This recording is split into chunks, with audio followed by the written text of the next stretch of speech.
My grandmother had a rule about shoes. Not where you left them, where you put them. Set a pair on her kitchen table, brand new, still in the box, tissue paper, never touched the ground, and she'd have them off before you could blink. She never told me why.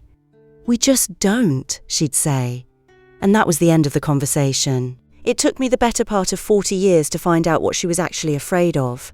That one's number 12. We'll get there. Now, she would have told you she wasn't superstitious. She'd have said that with a completely straight face, standing in a kitchen with a horseshoe over the door and salt in her apron pocket. She didn't have superstitions. She had rules. 12 of them ran that house. Keep count as we go, and I'll bet you a shiny penny you follow more of these than you'd ever admit at a dinner party. Number 1. Never set your purse on the floor. My grandmother's purse had its own chair. I'm not exaggerating.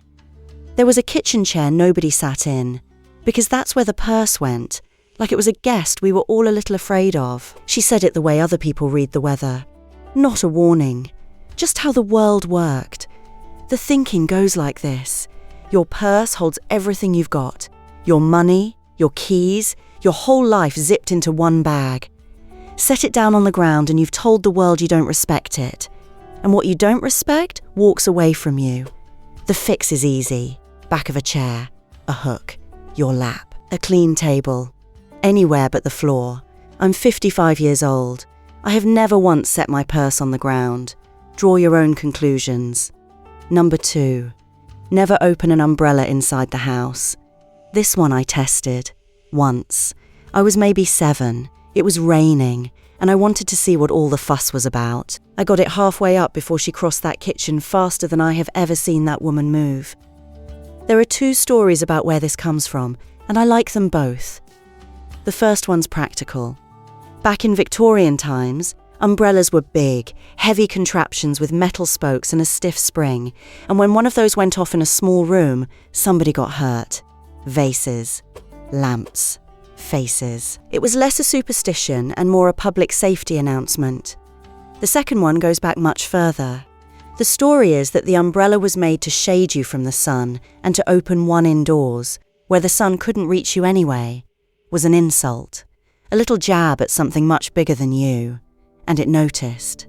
Take it out to the porch, then open it.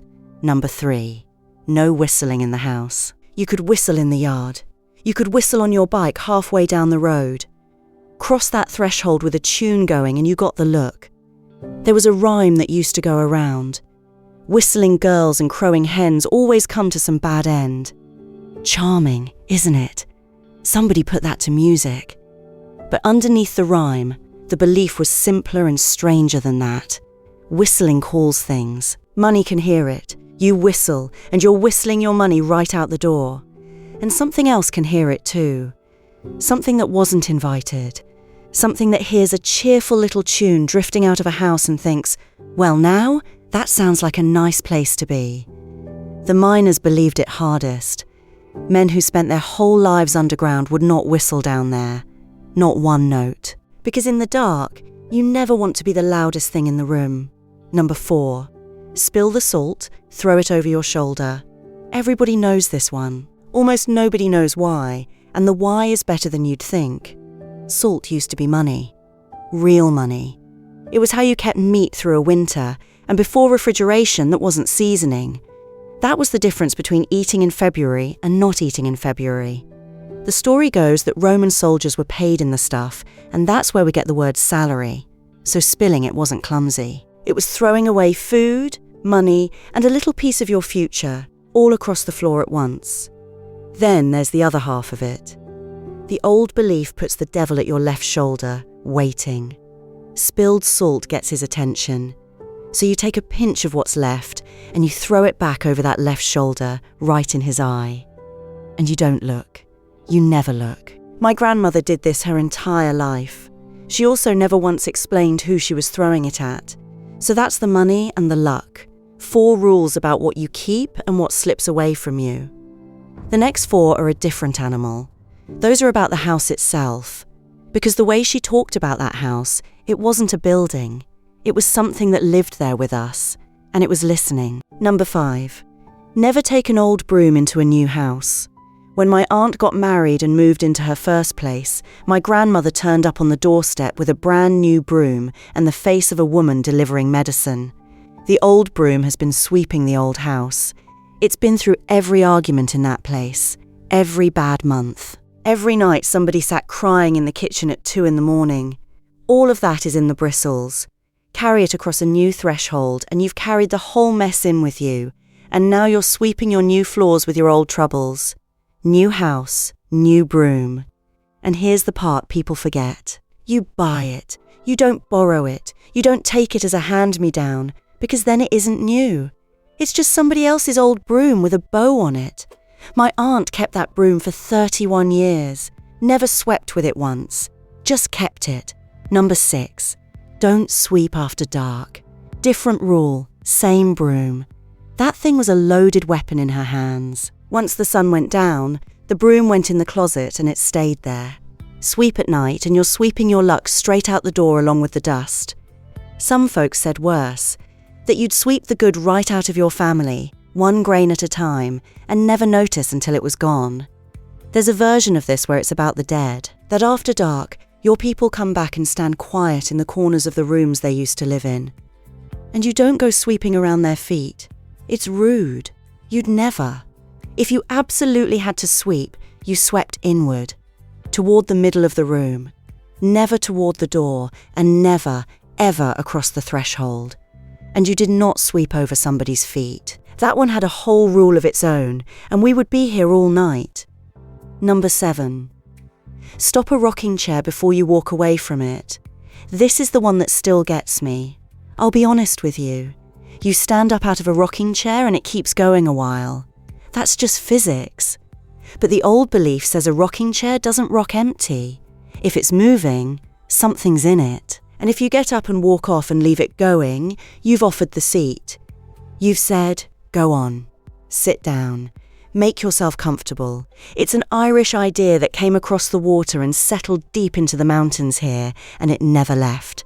My grandmother never let a chair rock itself. She'd put a hand on the back on her way up, stop it dead, and keep walking like she hadn't done a thing. I do it too. I'm a grown woman with a mortgage, and I stop the chair. Every single time. Number 8. Never leave scissors lying open. Open scissors in a drawer, on a counter, in a sewing basket. She'd have them closed before she'd finished walking past. The blades make a cross when they're shut. They make a cut when they're open. And an open blade in a house cuts something, whether or not anybody's holding it. It cuts the piece. Leave them open long enough and the arguing starts. Over nothing. Over dishes. Over who said what at Christmas. The fix, if you'd been careless, was to pick them up and snip the air 3 times before you closed them. Snip, snip, snip. Cutting the bad away before it had a chance to settle in. I asked her once whether the scissors really cared. She said the scissors didn't care about anything, and that was exactly the problem. Now, those first 8 she'd say out loud. Hollered across a room with a mouthful of pins. The last 4 she didn't say out loud. Those she'd come over and tell you quiet. Close. One hand on your arm. And I didn't understand why until I was a good deal older. Number 9. Never pass someone on the stairs. Somebody's coming up. You're heading down. You stop. You back up to the landing. You let them by, and then you go. Because when you cross each other on a staircase, you've made a cross. You've cut through their path and they've cut through yours, right there in the narrowest place in the house. The old belief says that's how a friendship gets cut. Not a fight. Nothing dramatic. Just a slow drifting apart that neither one of you can explain later. If there was no room to back up, you crossed your fingers as you passed. That was the patch. Not perfect, but it held. Stairs turn up all through this stuff, and I think I know why. It's the one place in a house where you can't step aside. You're committed. And people have always been a little afraid of anywhere you can't back out of. Number 10. Never leave knives crossed on the table. Setting the table, drying the dishes, didn't matter. 2 knives lying across each other was an emergency. Crossed knives mean crossed words. The story is that a house with crossed blades in it will have a fight before the week is out, and not a small one either. The kind where somebody finally says the thing they've been holding on to for 11 years. Here's the part I love. There was a rule about the fix. Whoever crossed them has to uncross them. Nobody else can do it for you. If somebody else reaches over and sorts out your knives, the fight comes anyway. And now it's between the two of you. So you'd get this strange little moment at the table. My grandmother standing there, pointing at a knife, refusing to touch it, waiting for whichever one of us had done it to come back and undo it ourselves. She'd wait as long as it took. Number 11. Never put a hat on the bed. This is where her voice would drop. You could put a hat anywhere else in that house. Hook, table, back of a chair, on the dog. Put one on the bed and something went out of her face. There's a tidy explanation people give for this one, that it's about lice. That, in the old days, you kept a stranger's hat well away from where you slept, and that's all it ever was. That's probably true. It is also not what she meant. Here's what she meant. When somebody was dying at home, and everybody died at home back then, in the same bed they'd slept in for 40 years. The priest came. He came fast. He came with the last rites, and he came in a hat. And when he walked into that room and rolled up his sleeves, he set it down on the bed. So a hat on the bed didn't mean bad luck was on its way. It meant the priest had already arrived. It meant you were too late. Which brings us back to number 12. Shoes on the table. Brand new shoes. Still in the box. Never touched the ground. Didn't matter. Off the table. The story comes out of the coal country in the north of England, and it isn't a story about luck at all. When a man went down a pit, his family knew the hours. They knew what time he'd come back up the road. And when a man didn't come up, when there was an accident down there, a collapse, a bad pocket of gas, somebody had to go and tell his wife. But you can't walk into a woman's kitchen and say her husband is dead. Nobody could do that. So they didn't say it. They brought his boots home. And they set them on the table. That's how she found out.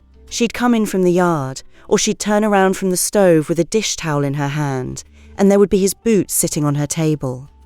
Nobody had said a word. Nobody had to. She'd look at those boots and she'd know her husband wasn't coming home, and that she was standing in a completely different life than the one she'd been standing in 5 minutes ago. That's what my grandmother couldn't say to a child at a kitchen table. It was never about bad luck. She came from a place where people found out that way, where shoes on the table was the worst sentence anybody ever said without opening their mouth. She wasn't superstitious. She was remembering. So, what's your count? Be honest, nobody's watching. If you got more than 5, you're a good deal more superstitious than you've been letting on. More than 8, and you are your grandmother. And I mean that as a compliment. Now here's what I actually want from you. Every family had one. One strange little rule that came from somewhere nobody could remember, that you followed anyway, because that's just what you did. Mine had one about mirrors and thunderstorms that I have never heard anywhere else, from anybody, in 55 years. Tell me yours down in the comments, the ones I didn't say, the ones that were only ever yours. I'll be reading every last one of them. Knock on wood on your way out.